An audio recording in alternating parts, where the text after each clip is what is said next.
They weren't fearless. They were taught that dying was the only way to prove they were human. On the Eastern Front, Soviet soldiers charged into machine guns with bare hands, not out of madness, but out of faith in a system that turned death into devotion. This is the story of how a nation learned to worship sacrifice and forgot how to live. The roots of the Soviet cult of sacrifice reach back long before the first Red Army soldier hurled himself against a German machine gun in 1941.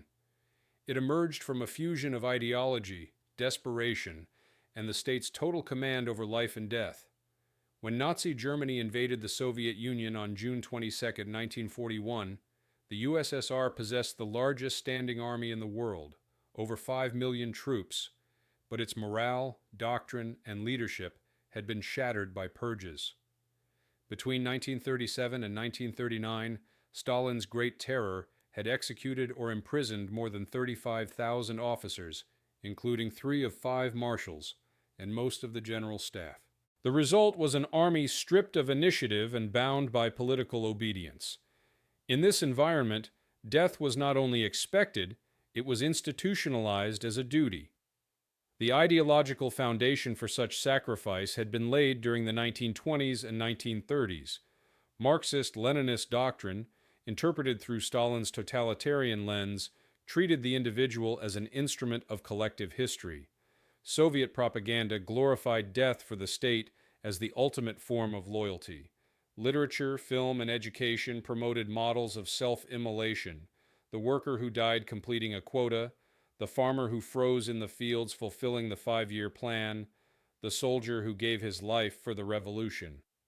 The word hero in Soviet vocabulary did not imply survival.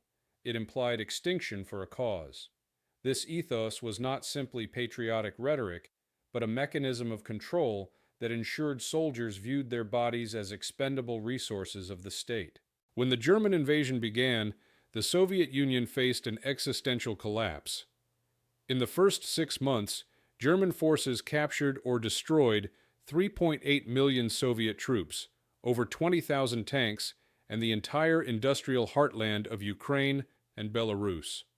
With the Wehrmacht advancing toward Moscow, Soviet command adopted extreme measures to maintain discipline. Order No. 270, issued in August 1941, declared all who surrendered to be traitors. Their families were subject to arrest. Order No. 227, issued in July 1942 and famously known as Not One Step Back, created blocking detachments that shot retreating soldiers. In this environment, charging enemy positions, no matter how hopeless, became a rational act of survival. Death in battle offered dignity. Retreat invited execution. Soviet political officers or commissars reinforced this culture of martyrdom. Each unit was assigned one, ensuring ideological discipline. Their role extended beyond enforcing orders. They conducted indoctrination sessions before attacks, invoking the defense of the motherland and the moral superiority of socialist humanity. In practice, this meant transforming fear into fury. Soldiers were told that dying while killing Germans guaranteed immortality in the Soviet collective memory. The line between courage and compulsion vanished. The Soviet soldier, shaped by propaganda and fear, faced 2 certainties: to die advancing or to die retreating. Material shortages deepened the pattern. During the early stages of Operation Barbarossa, many Red Army divisions went into combat with insufficient arms. Eyewitness accounts from the battles around Smolensk and Vyazma describe unarmed conscripts ordered to follow assault waves, instructed to pick up rifles from fallen comrades. Soviet infantry doctrine emphasized mass over maneuver, relying on waves of infantry to overwhelm the enemy by sheer numbers. The official reasoning cited logistical constraints, but the underlying belief that human life was the cheapest resource had ideological roots. Commanders like Zhukov and Rokossovsky, while tactically brilliant, operated within a system where losses of tens of thousands were acceptable if they ensured operational objectives. This mindset became codified in military rhetoric. Reports and speeches referred to human reserves and blood quotas. Commanders were judged by territory gained, not by men lost. Stalin's speeches, broadcast over the radio, framed every setback as an opportunity for martyrdom. "We must destroy the fascist beast," he declared in November 1941, "even if every street of Moscow becomes a fortress and every man a soldier." Such language erased the line between defense and annihilation. Sacrifice was no longer a byproduct of war, it was the war's moral currency. The political culture of total mobilization ensured that civilian and military life merged into a single organism of endurance. Entire populations were urged to work, fight, and die for victory. Women, children, and the elderly dug trenches and built fortifications under bombardment. Soldiers on the front were told their suffering mirrored that of the home front, creating a shared moral economy of pain. The state cultivated an image of unity through loss, a narrative in which every death contributed to a collective resurrection. Yet within this machinery of ideology, the individual soldier's reality remained brutally simple. Many went into battle barefoot or without helmets, carrying a single grenade or rifle clip. Letters recovered from the front reveal a consistent pattern: acceptance of death, not as tragedy, but as inevitability. "If I do not return," one infantryman wrote in 1942, "remember me not with sorrow, but with pride." This was not mere fatalism, it was the result of systematic indoctrination that transformed despair into duty. By the end of 1941, the cult of sacrifice had hardened into doctrine.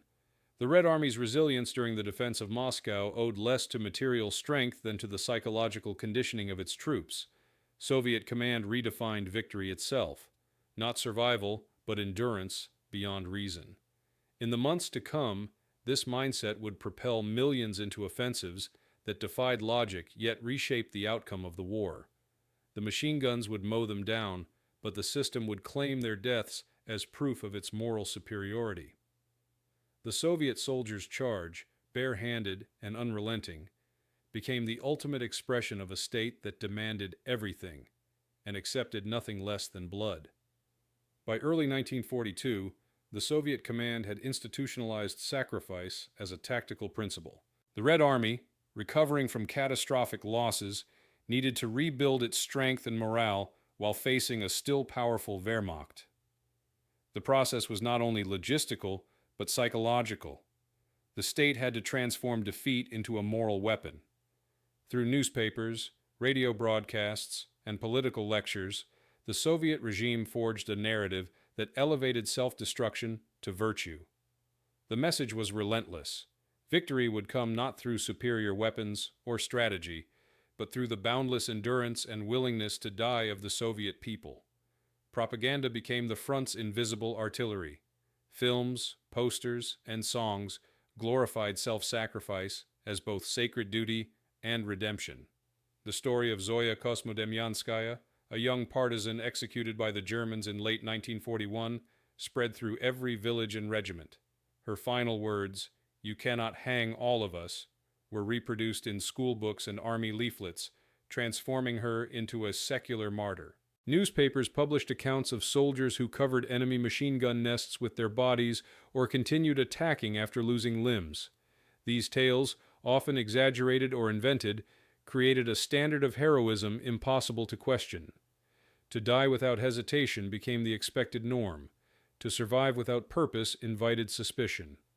In this moral universe, fear ceased to be a private emotion and became a political crime.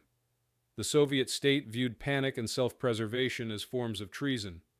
Military tribunals operated at the divisional level, executing tens of thousands for retreat or desertion. By the end of 1942, approximately 158,000 soldiers had been shot by their own command for cowardice or failure to carry out orders. The political apparatus enforced this regime of terror under the principle that discipline was the highest form of courage.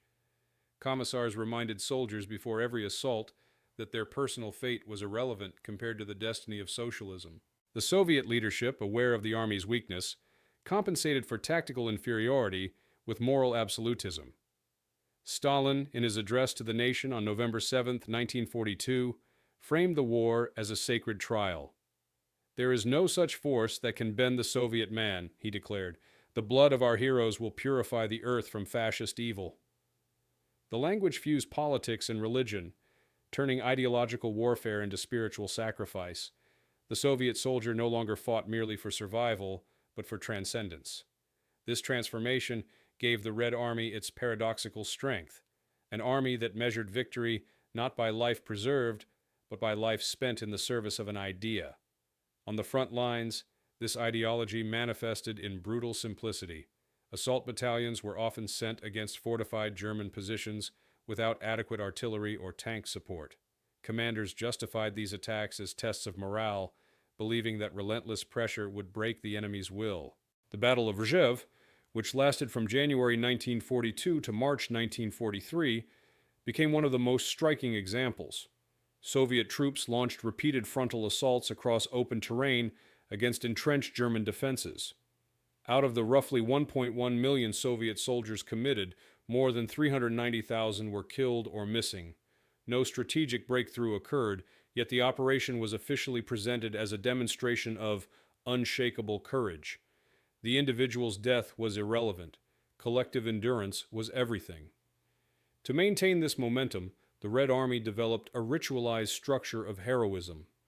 The government created medals such as Hero of the Soviet Union and Order of the Red Banner, often awarded posthumously.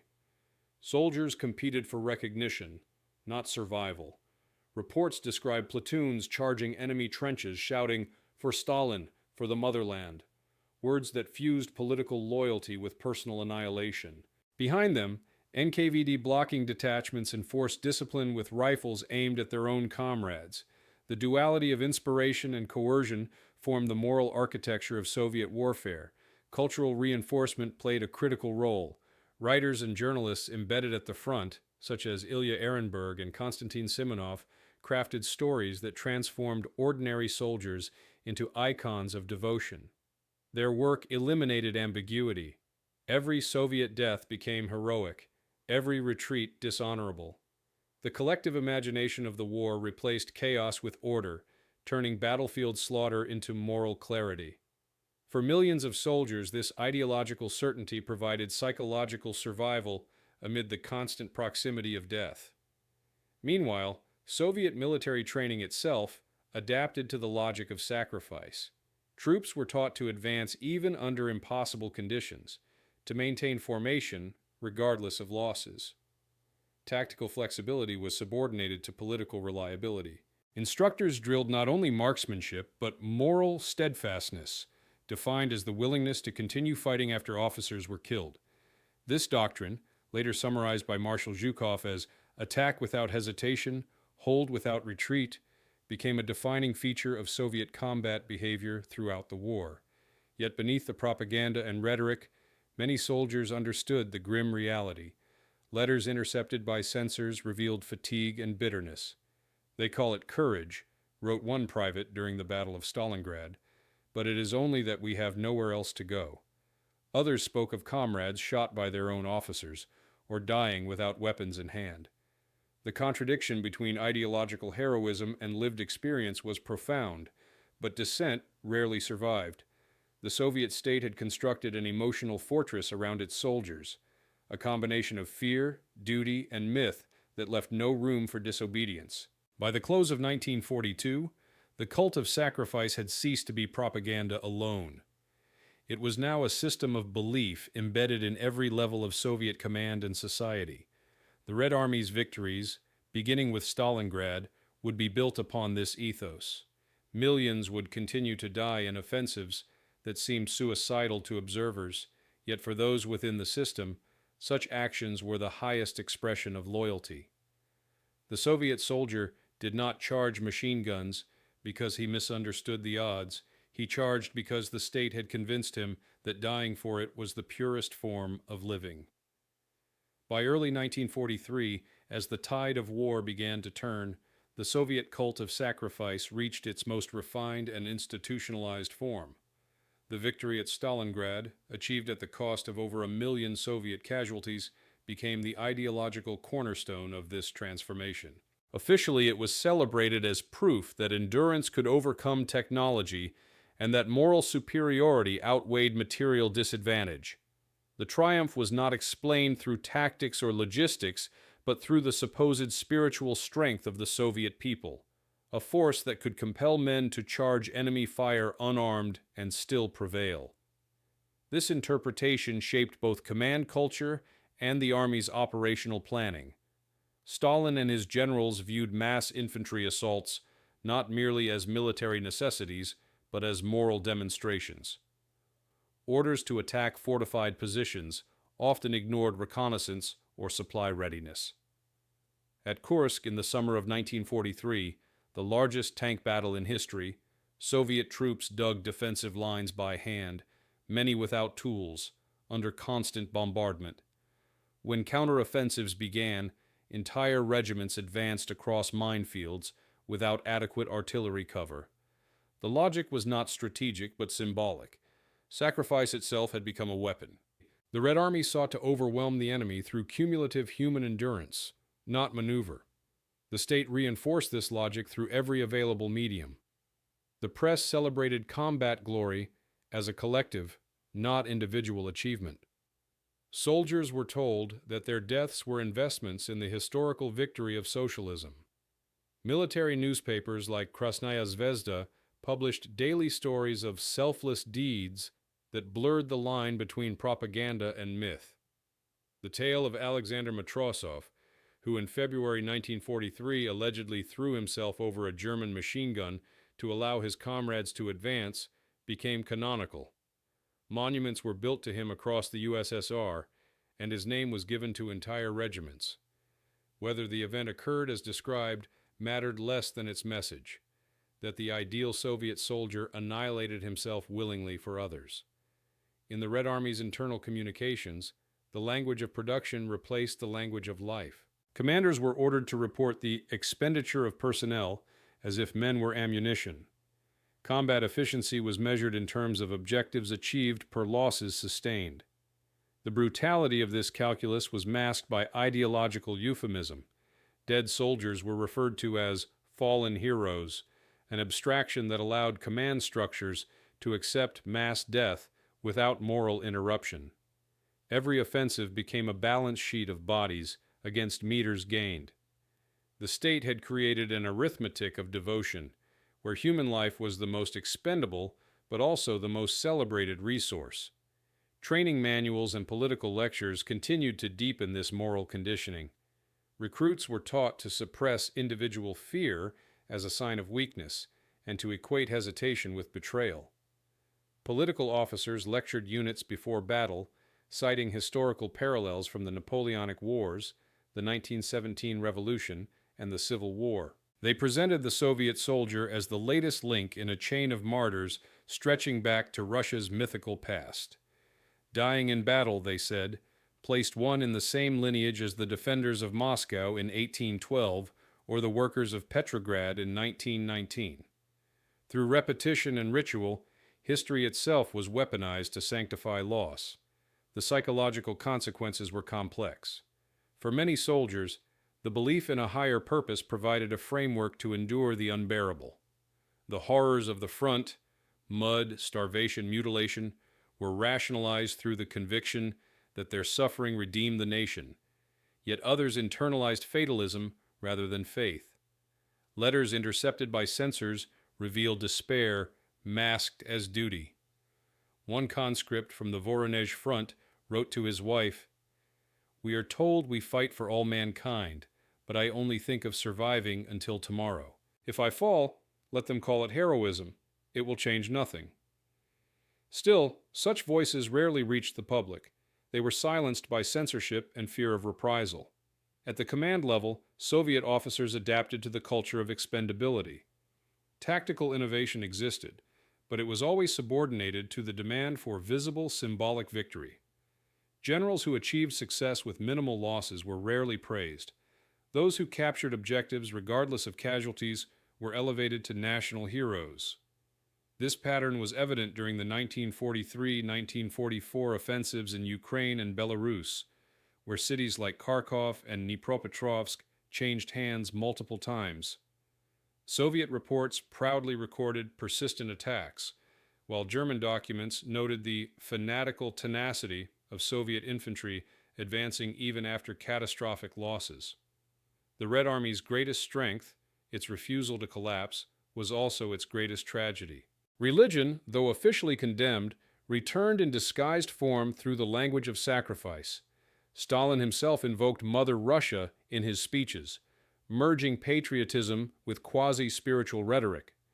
Churches were reopened under strict state control, allowing priests to bless troops before battle. This paradoxical coexistence of atheism and sanctification revealed the depth of the cult's transformation. It was no longer purely ideological, but existential. The war was framed as an apocalyptic struggle demanding the total offering of the self. The state became both church and deity, demanding faith expressed through death. Meanwhile, Soviet propaganda targeted civilians with the same message. Posters depicted soldiers throwing themselves into battle with bare hands, accompanied by slogans like, "Better to die standing than live kneeling." Families were urged to view their losses not as personal tragedy, but as patriotic contribution. Mothers who mourned were told to be proud. Widows were encouraged to volunteer in factories or hospitals. The regime turned grief into productivity, ensuring that mourning itself served the war effort. By late 1943, the Red Army had transformed from a desperate defensive force into a relentless engine of attrition. Its strength no longer came from numerical superiority alone, but from the moral architecture built through suffering. Soldiers did not fight because they were fearless. They fought because fear had been redefined as treason. This doctrine, forged in propaganda and sustained by terror, would accompany them all the way to Berlin. When Soviet troops crossed into German territory, the cult of sacrifice would reveal its final evolution, from martyrdom to vengeance, a force that would both liberate and devastate in equal measure. By the beginning of 1944, the Red Army had transformed into a war machine, driven not only by its expanding industrial base, but by an ideology that sanctified death as an instrument of victory. The Soviet advance westward, from the Dnieper to the Carpathians, came at immense human cost, over 2 million casualties in a single year. But these losses were portrayed as a moral triumph. The concept of the necessary death had become central to Soviet military thinking. Every operation, no matter how bloody, was framed as proof of collective strength and ideological purity. The state no longer distinguished between tactical sacrifice and annihilation. Both served the same historical purpose. As the front line shifted into territories once occupied by the Germans, the moral structure of Soviet warfare evolved again. The soldiers who had spent years defending their homeland now entered foreign lands filled with ruins, graves, and memories of atrocities.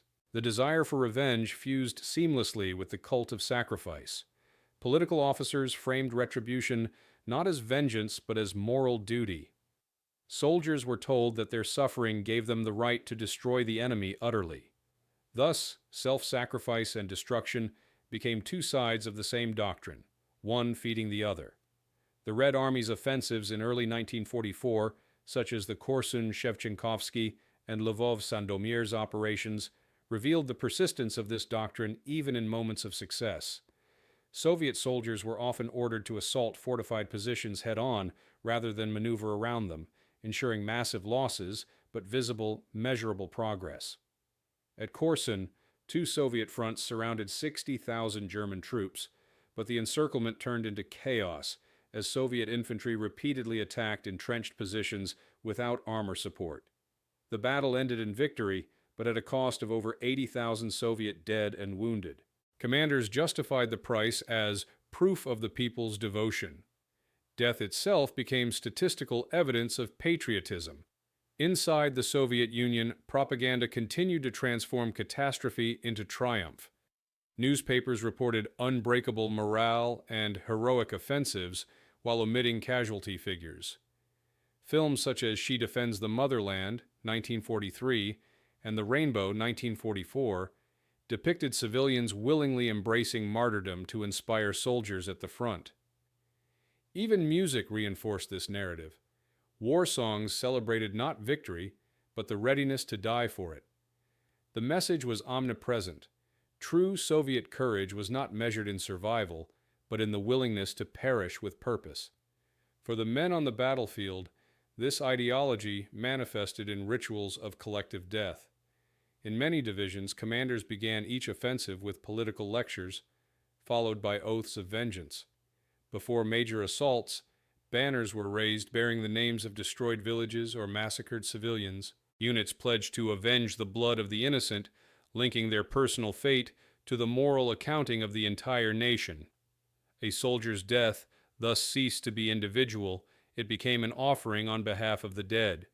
The Red Army advanced westward as both liberator and avenger, its soldiers believing that destruction was not cruelty, but justice. This psychological framework also justified the Red Army's staggering tolerance for loss. At the first Jassy-Kishinev offensive, launched in April 1944, Soviet forces suffered nearly 270,000 casualties in 2 months without achieving their objectives. The operation was hailed as a heroic failure, its dead honored as immortal defenders of the socialist homeland. Such rhetoric blurred the distinction between victory and tragedy. A failed offensive could still be moral success if enough men had died in the process. The cult of sacrifice thus insulated command from criticism. Losses became sacred, and sacred things could not be questioned. In occupied Poland and the Baltic states, the Red Army's re-entry brought the ideology of sacrifice into contact with new political realities. Local resistance movements, many hostile to Soviet control, were treated with suspicion or hostility. Soviet propaganda depicted them as potential traitors, undermining unity in the sacred struggle. The NKVD established filtration camps to screen liberated civilians and prisoners of war for ideological reliability. Those suspected of collaboration or defeatism were often sent directly to labor battalions or penal units. Even as the Soviet Union positioned itself as the liberator of Europe, it continued to consume its own people in the machinery of redemption. Within the army itself, penal battalions, Strafbats, embodied the physical form of the cult of sacrifice. Composed of convicts, deserters, and officers guilty of minor offenses, these units were assigned suicidal tasks, storming machine gun nests, clearing minefields, or crossing rivers under fire.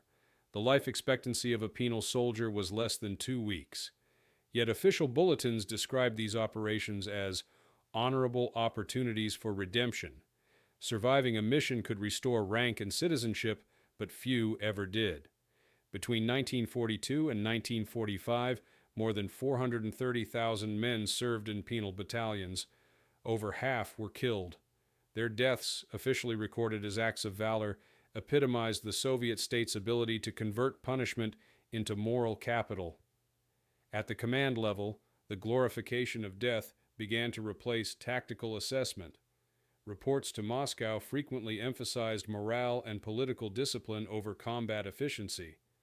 Generals like Zhukov, Konev, and Rokossovsky operated within a culture where human cost was secondary to strategic symbolism. When the Second Jassy-Kishinev offensive in August 1944 finally succeeded, encircling and annihilating the German Sixth Army, it was celebrated not just as a military victory, but as a moral vindication, a demonstration that sacrifice guarantees triumph. The phrase became a motto repeated in Army newspapers and speeches, enshrining the idea that loss was the foundation of victory. By the end of 1944, the cult of sacrifice had reached its fullest expression. It shaped how the Soviet Union fought, remembered, and justified the war. Each step westward was paved with corpses, each death absorbed into the narrative of collective destiny. To the outside observer, it appeared as fanaticism. To those within it, it was purpose. The Soviet soldier no longer charged machine guns only because of orders or fear. He charged because his life had been defined by the conviction that dying for the state was the highest act of existence. The front was not merely a battlefield, it was an altar. By the beginning of 1945, as the Red Army approached the borders of Germany, The cult of sacrifice had matured into a national religion. The Soviet state, its population exhausted after 4 years of total war, now drew its final strength from the belief that suffering was proof of moral superiority. Stalin's propaganda machine intensified, portraying the coming battles as both vengeance and purification, the ultimate confrontation between fascist evil and socialist virtue.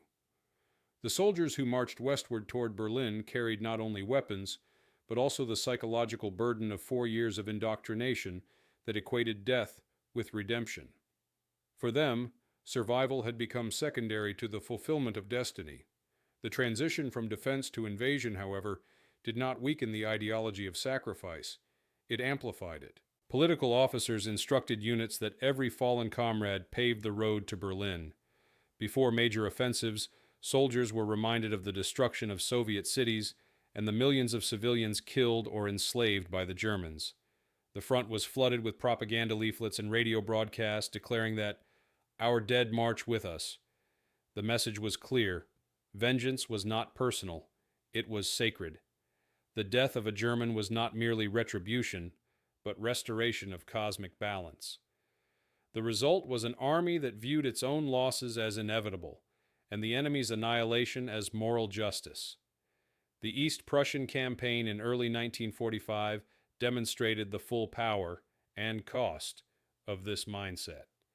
The Red Army's assault on Königsberg and its surrounding fortifications required repeated frontal attacks across frozen terrain defended by entrenched German forces. Soviet casualties reached more than 580,000 in the region, but the political narrative transformed the slaughter into triumph. "No sacrifice is too great," read the communiqué issued by the Third Belarusian Front. "Our people's blood sanctifies this land." Each operation was a ritual of violence performed in the name of history, and each death served as validation that the war's suffering was righteous. Inside the Soviet Union, this culture of sacrifice had been deeply internalized. Families who received the dreaded black telegram, notification of a soldier's death, were expected to grieve with pride, not despair. Mothers who wept publicly risked being accused of defeatism. Those who continued to work were praised as mothers of heroes. Factories displayed portraits of fallen workers with banners reading, "He gave his life so that we may labor." The line between mourning and propaganda disappeared completely. Death was no longer an interruption to life. It had become part of its rhythm. Within the ranks, this psychology of sacrifice shaped how battles were fought. Soviet troops advancing into Poland, Silesia, and the Baltic states did so under conditions of unimaginable loss.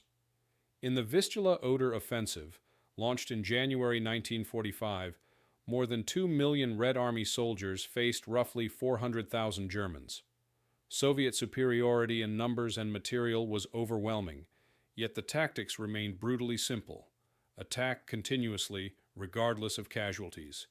Entire divisions were expended to maintain momentum. Commanders reported success not in strategic terms, but in the language of endurance. How many kilometers were gained, how many Germans punished. Each advance was both military and moral, a pilgrimage toward Berlin through a landscape of ruin and corpses. This relentless pace was sustained by a unique mixture of coercion and conviction. Order no. 227 still governed the Army's psychology. Retreat remained forbidden, hesitation punishable by death. Blocking detachments, though less active by 1945, were replaced by social pressure and political surveillance. Soldiers knew that cowardice would mean shame not only for themselves, but for their families. The Army's propaganda units constantly reminded them that only the dead are innocent. This doctrine blurred moral categories until the only acceptable emotions were hate and obedience. As the Red Army entered German territory, the cult of sacrifice fused with the psychology of vengeance. Atrocities committed by retreating Wehrmacht and SS units, along with memories of Soviet suffering, fueled a campaign of unrestrained violence. Civilians were often caught in the storm of retribution.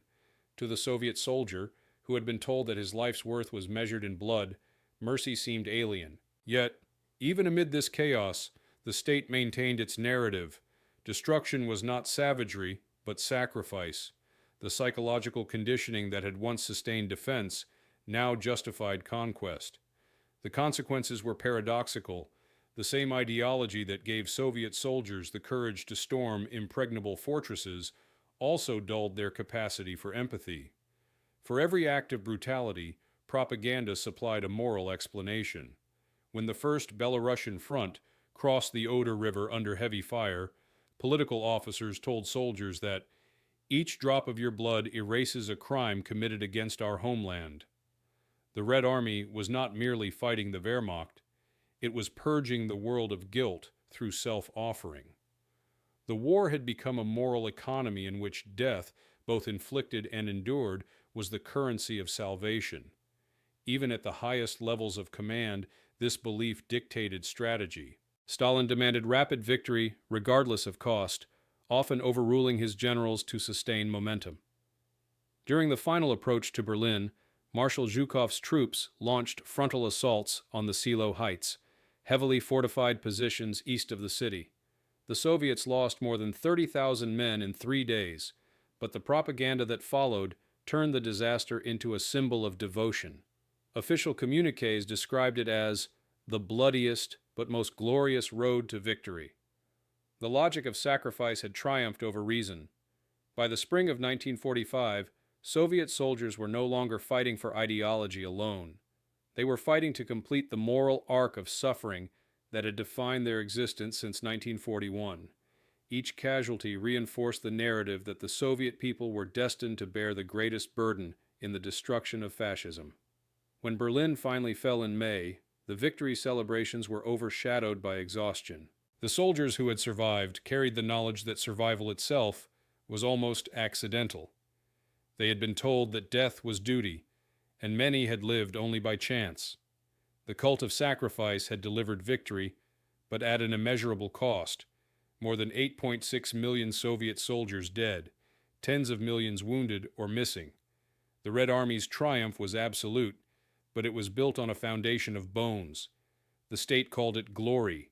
History would later call it tragedy.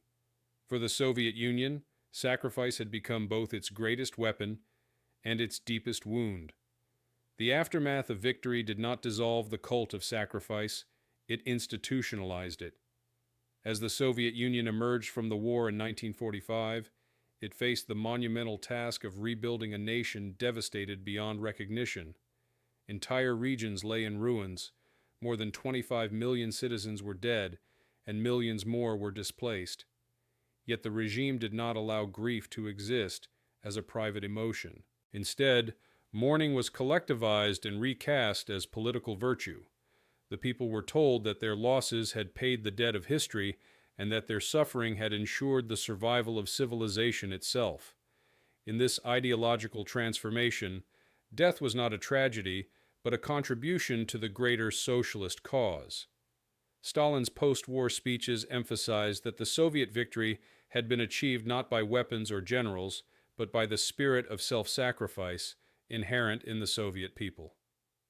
The war's outcome became proof of the moral superiority of socialism. Propaganda films and literature replaced the chaos of the front with images of heroic martyrdom. Soldiers dying in cinematic slow motion, mothers smiling through tears, workers rebuilding factories beside the graves of their sons. Monuments to the fallen began to rise across the Soviet Union, often before homes or hospitals were rebuilt. The architecture of memory was designed to be eternal, transforming collective trauma into a permanent moral lesson. In official histories, the ideology of sacrifice was refined into doctrine. The phrase, "the people's war," became synonymous with the people's sacrifice.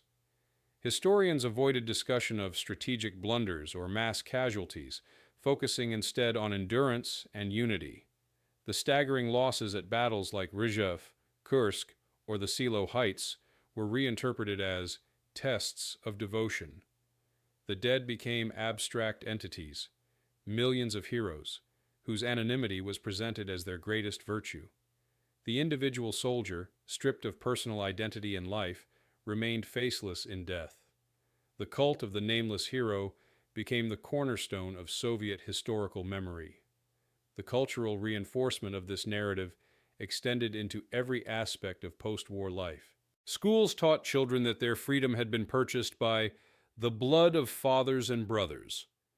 Textbooks described the Red Army's victories as acts of moral creation rather than destruction. Poetry and music glorified the eternal flame of sacrifice. Even wedding ceremonies and public parades incorporated references to wartime heroism. The message was constant. The right to live had been earned through death, and the living must justify their existence by continued labor and loyalty. This ideology also served as a tool of political control. The war's moral capital was used to silence dissent and justify repression. Any criticism of the state could be interpreted as disrespect toward the fallen. When demobilized soldiers returned home and complained of poverty or neglect, officials accused them of dishonoring their comrades' memory. Those who survived German captivity faced particular suspicion. Many were interrogated by the NKVD, and hundreds of thousands were sent to gulag camps as traitors for having been captured alive. Their survival was not celebrated. It was treated as moral failure. The state's narrative left no room for those who had endured rather than died. The gulag itself, though distinct from the front, continued the wartime logic of sacrifice. Millions of prisoners, many of them veterans, were forced into labor projects that rebuilt the Soviet economy. The same rhetoric of redemption through suffering was applied. Prisoners were told they were atoning for the homeland. In propaganda, the labor camp was portrayed as an extension of the battlefield, where productivity replaced combat as the measure of devotion. Death in the mines or forests of Siberia was recorded as fulfilling one's duty to the motherland. Thus, the boundaries between war and peace, punishment and service, heroism and obedience became indistinguishable. In the public sphere, the memory of the dead became a political instrument. Annual Victory Day parades, first held in 1945 but institutionalized later, were orchestrated as state rituals of devotion. Veterans marched beneath portraits of fallen comrades, while party leaders invoked the language of eternal vigilance. The war was presented not as an event that had ended, but as a perpetual condition defining Soviet identity. This continuity justified the militarization of society. Huge portions of the state budget were directed toward defense, and young men were raised with the expectation of future sacrifice. The nation remained on a psychological war footing long after peace was declared. At the same time, the glorification of the Red Army created a selective form of remembrance. The suffering of civilians, prisoners, and non-Russian nationalities was often minimized or ignored. The narrative demanded unity, and unity required simplification. Ukrainians, Belarusians, Balts, and Central Asians were portrayed as components of a single heroic organism, erasing their distinct experiences and losses. The complexity of wartime collaboration, rebellion, or resistance was omitted. The Soviet Union presented itself as a monolith of sacrifice, a society purified by collective pain. Behind this facade, the psychological cost was immense. Millions of veterans returned from the front, broken, traumatized, and incapable of reconciling their wartime experiences with peacetime life. Many found themselves unable to adapt to a world that no longer celebrated death. Alcoholism, violence, and silence became the private languages of post-war trauma. Yet the state discouraged open discussion of such suffering. Official culture permitted only one type of memory: glorious, disciplined, and selfless. To speak of fear, despair, or regret was to betray the moral order that victory had built. By the late 1940s, the Soviet Union had turned its wartime suffering into a sacred foundation for national legitimacy. The cult of sacrifice had become self-perpetuating, its rituals, symbols, and language so deeply woven into the social fabric that they transcended the war itself. The idea that the state could demand life and sanctify death was no longer extraordinary, it was normal. The Red Army's triumph on the battlefield had evolved into a triumph of ideology, a system that taught generations to accept suffering as the natural cost of belonging to a nation destined to endure forever. In the early years of the Cold War, the Soviet Union built upon its wartime mythology to sustain both its domestic authority and its international prestige. The cult of sacrifice, which had once inspired soldiers to face death on the battlefield, now underpinned a broader narrative of endurance and global mission. The war was reframed not merely as a conflict between states, but as an eternal moral struggle between socialism and the capitalist world. Every hardship endured by Soviet citizens, from food shortages to political repression, was justified as a continuation of that same sacred battle. The rhetoric of the front had become the rhetoric of peace, transforming survival itself into a patriotic act. The state preserved this ideological continuity through the construction of a unified historical memory. Soviet historians, under close supervision of the Central Committee, crafted official narratives that portrayed the Great Patriotic War as a divine test of national fortitude. The staggering human cost, millions of soldiers and civilians, was presented as a voluntary offering on the altar of socialism. Losses were rarely discussed in detail. When they were framed as the ultimate proof of the Soviet people's devotion. The more the country had suffered, the greater its moral right to lead the post-war world. At the same time, this glorification of sacrifice became a psychological tool for discipline. As the Soviet Union faced new geopolitical challenges, the Berlin blockade, the Korean War, the nuclear arms race, the population was reminded that endurance was the highest form of patriotism. Propaganda films drew direct parallels between the soldier charging a machine gun and the factory worker meeting production quotas. The slogans had changed only in form. For the motherland became for peace and progress, but both carried the same moral command: obedience, labor, and readiness to give one's life if required. The battlefield had simply moved from the trenches to the assembly line. This moral continuity also shaped how the Soviet regime managed dissent. Critics, intellectuals, and even veterans who questioned the state's version of history were labeled as defilers of the memory of the fallen. The accusation carried immense weight. To challenge the official narrative was to desecrate the sacrifices that had saved the nation. As a result, silence became a form of loyalty. The population internalized the idea that suffering was virtuous, and that questioning authority was not only treasonous, but immoral. The cult of sacrifice had evolved from a wartime necessity into a mechanism of social control.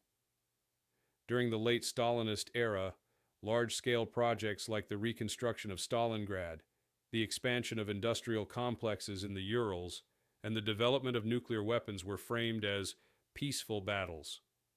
Workers were called frontline soldiers of labor, and their deaths in mines, construction accidents, or experimental reactors were publicly honored as if they had fallen in combat. Even natural disasters were reinterpreted through the same ideological lens. When famine struck parts of the Soviet Union in 1946-47, newspapers described the suffering as a temporary hardship endured in the name of progress. Death was still a moral act, its meaning dictated from above. At the same time, the memory of wartime sacrifice became a cultural cornerstone. Soviet literature and cinema of the late 1940s and early 1950s solidified the myth of the noble, selfless soldier. Films like The Fall of Berlin and The Battle of Stalingrad transformed historical figures into saints of a secular religion. The hero's death was never senseless. It was portrayed as a necessary exchange for victory and peace. The state's control over art ensured that no alternative interpretations could surface. The private despair of survivors, the chaos of retreat, the horror of combat, all were replaced by disciplined, heroic tableaux that taught citizens how to die correctly and how to remember properly. In education, this ideology shaped generations. Children grew up learning that the Soviet Union had triumphed not because it was richer or better armed, but because its people had been willing to die. Every classroom displayed portraits of wartime heroes, and every textbook emphasized moral purity over military strategy. Teachers spoke of the sacred duty of remembrance, turning the war into a moral inheritance rather than a historical event. By the 1950s, the idea that self-sacrifice was the defining feature of Soviet identity had become unquestionable. Yet beneath this collective facade, contradictions deepened. The veterans who had survived the front and returned to civilian life often found themselves alienated from the society they had supposedly saved. Many lived in poverty, denied recognition because they did not fit the ideal image of the disciplined hero. Amputees, known colloquially as samovari, were hidden from public view, their presence a reminder that the cost of sacrifice was real, not symbolic. In some cities, they were forcibly removed from the streets and sent to isolated facilities. The state that had glorified their willingness to die had little interest in their survival. As Stalin's health declined, the cult of sacrifice began to shift from total devotion to controlled nostalgia. His death in 1953 marked a turning point in the official narrative. Under Khrushchev, the Soviet Union cautiously opened the archives of the war, revealing some of the human cost previously buried under myth. Films like Ballad of a Soldier, 1959, and The Cranes Are Flying, 1957, depicted the war with more emotional realism, still heroic, but more human. Yet even these works preserve the core message: suffering ennobles, and death in service to the state is beautiful. The ideology had softened in tone but remained intact in essence. By the 1960s, the cult of sacrifice had become institutional memory, perpetuated through rituals rather than fear. Victory Day parades, military education, and the constant invocation of the heroic past created a sense of continuity that blurred distinctions between generations. The war's language of moral duty justified both the sacrifices of the past and the demands of the present, from conscription to economic austerity. The Soviet citizen was expected to live as the soldier once fought, stoically, obediently, and with unwavering faith that the state's cause was eternal. Thus, what began as a wartime necessity had evolved into a national identity. The Soviet Union's survival had been purchased with millions of lives, and the regime ensured that the debt could never be repaid. The cult of sacrifice had ceased to be an emergency ideology. It had become the very logic of existence, teaching every citizen that to endure, to obey, and to suffer was not only patriotic, but sacred. The 1960s and 1970s marked a paradox in Soviet history. The generation that had never fought the Great Patriotic War became its most devout worshippers. The cult of sacrifice, once forged in blood and desperation, was now sustained through ceremony and myth. The war had receded into the past, but it remained omnipresent in the cultural and political life of the USSR. Monuments multiplied, textbooks expanded, and official speeches grew longer, all reinforcing the idea that the Soviet Union's moral right to exist had been sealed by the willingness of millions to die. For a state increasingly defined by stagnation and bureaucracy, this mythology provided both legitimacy and distraction. Under Brezhnev, the war was elevated to a new ideological function. It became the sacred cornerstone of Soviet unity. In a society marked by economic inequality, ethnic diversity, and political fatigue, the memory of shared suffering offered a unifying narrative that transcended divisions. Every Soviet citizen, regardless of nationality or class, was told they had inherited the same heroic past. Brezhnev himself, who had served briefly during the war, turned victory into the centerpiece of his regime's moral authority. Official slogans such as "No one is forgotten, nothing is forgotten," masked the regime's growing detachment from the people's daily struggles. The war's suffering was constantly invoked, but its lessons were fossilized, stripped of humanity, and transformed into ritualized pride. This transformation was visible in the massive commemorations that defined the Brezhnev era. The 20th, 25th, and 30th anniversaries of victory were orchestrated with military parades, fireworks, and televised speeches that portrayed the Soviet Union as the eternal guardian of peace. Veterans were paraded before the nation like living relics, their stories carefully curated to fit the official narrative of unwavering courage and unity. Behind the scenes, however, most veterans lived in poverty, forgotten once the ceremonies ended. The cult of sacrifice had become a political theater, in which the living played supporting roles to the memory of the dead.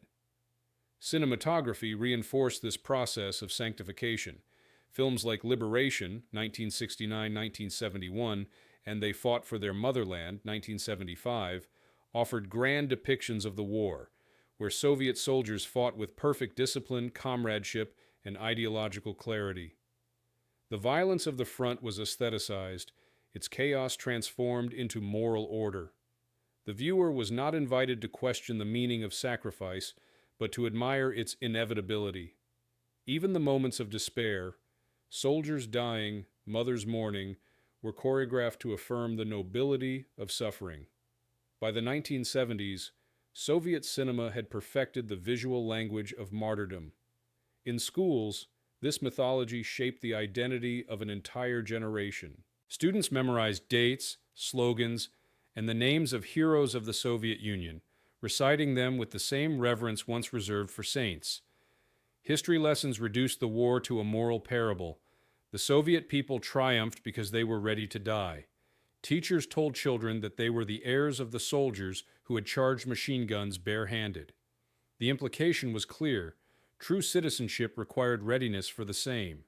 In this way, the war's moral economy perpetuated itself, ensuring that even those born decades after 1945 grew up within its psychological boundaries. However, beneath the solemnity, cracks began to form. Veterans who spoke candidly about their experiences of chaos, hunger, executions, or senseless orders faced censorship. Works that depicted the war's human cost, such as Vasily Grossman's Life and Fate, were banned for decades. The state could not permit a narrative that separated heroism from obedience. The entire ideological edifice of post-war legitimacy depended on the belief that the Soviet soldiers' suffering had been voluntary, pure, and redemptive. Any hint that it might have been coerced, wasteful, or meaningless threatened the moral foundation of the regime itself. This moral rigidity extended into foreign policy. The Soviet Union presented its sacrifices as justification for its global leadership in the socialist camp.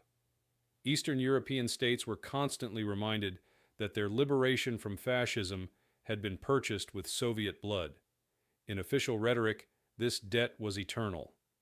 The Red Army's presence in East Germany, Poland, and Hungary was thus framed not as occupation, but as a living monument to sacrifice. Even the expansion of Soviet influence in Asia, Africa, and Latin America was accompanied by the same moral vocabulary.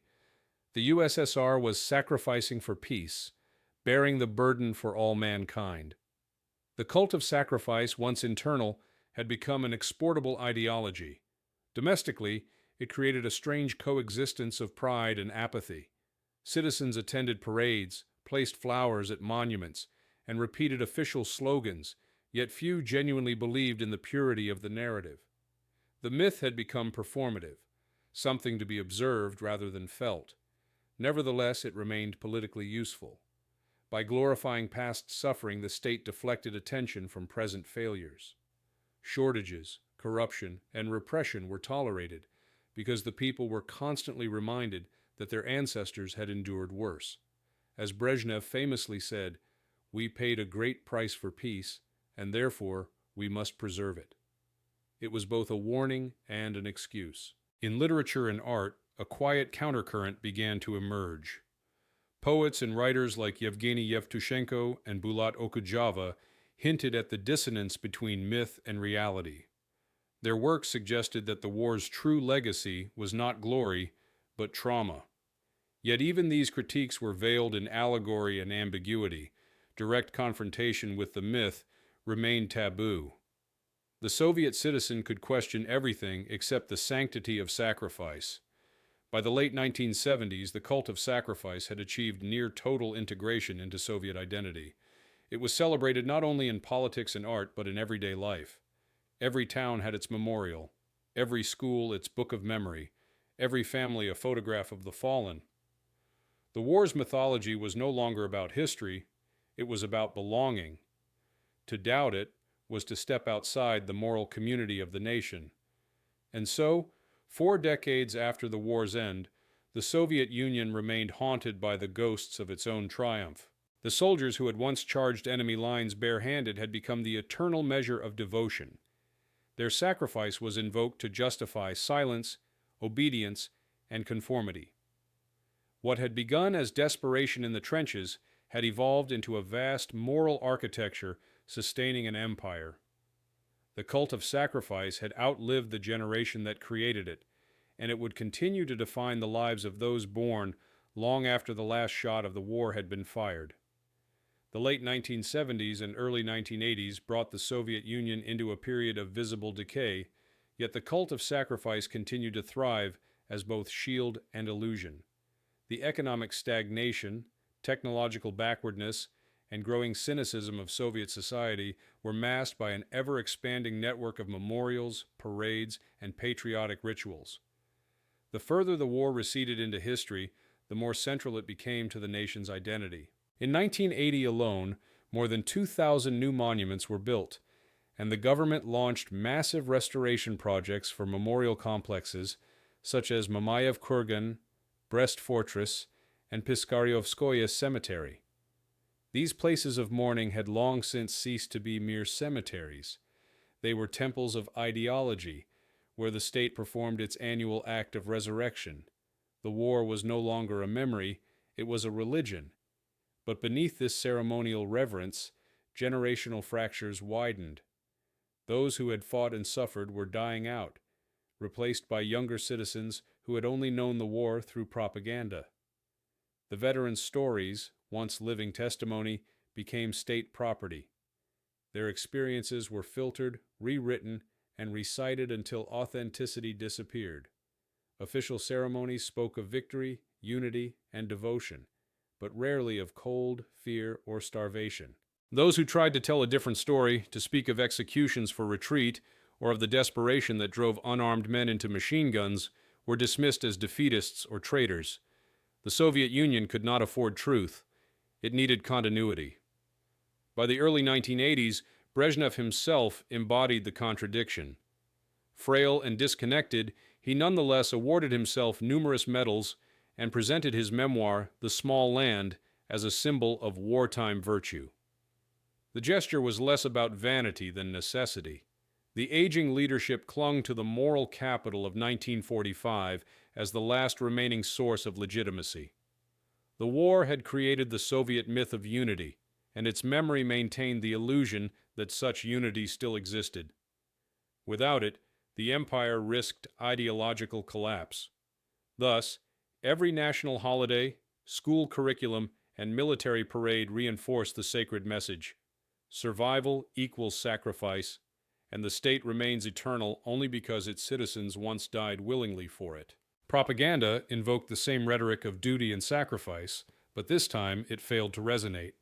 The losses in Afghanistan were hidden, funerals conducted in secrecy, bodies returned home under the label of Cargo 200. The myth of noble death, so effective during the Second World War, could not survive the cynicism of a generation raised on its hollow repetition. The cult of sacrifice had lost its audience. Meanwhile, cracks appeared in the international image of Soviet heroism. The Warsaw-Pact invasions of Hungary, 1956, and Czechoslovakia, 1968, had already tarnished the moral authority built on wartime sacrifice. Now, as dissidents like Alexander Solzhenitsyn and Andrei Sakharov gained attention in the West, the image of the Soviet soldier as liberator was challenged by revelations of gulags, political repression, and censorship. The regime's insistence on the sanctity of suffering became indistinguishable from justification for cruelty. What had once been a symbol of national virtue had turned into evidence of ideological rigidity. Yet even in decline, the cult of sacrifice adapted. By the 1980s, Soviet leaders sought to depoliticize it, turning the war into a source of universal, apolitical pride. The emphasis shifted from socialism's triumph to the victory of humanity over fascism. This new formulation was safer. It required no belief in the state's perfection, only in its past heroism. Monuments were restored, veterans honored, medals distributed to nearly every family with any wartime connection. The ritual continued, even as belief faded. The war had become a collective inheritance that no one dared to renounce. Inside the Soviet Union, however, the emotional core of this mythology was collapsing. Veterans who once stood proudly in parades now watched in silence as their grandchildren struggled with poverty and disillusionment. They had been promised that their sacrifice would build a better world. Instead, they lived to see shortages, corruption, and the black market. The language of self-denial that had once inspired millions now served only to mask decay. The more the state invoked the past, the less it could control the present. By the mid-1980s, under Andropov and later Gorbachev, the regime began cautiously revising the sacred narrative. As archives opened and censorship loosened, historians and journalists started revealing the true scale of wartime losses, estimates rising from 20 to nearly 27 million Soviet deaths. For the first time, discussions appeared about executions for desertion, penal battalions, and the cruelty of Stalin's wartime decrees. These revelations did not destroy the cult of sacrifice, but they transformed it. The myth could no longer exist as pure heroism. It became tragedy. The Soviet people, once portrayed as willing martyrs, were now seen as victims of both fascism and their own regime. This transition was painful, but inevitable. For decades, the Soviet Union had built its identity upon the conviction that suffering was meaningful.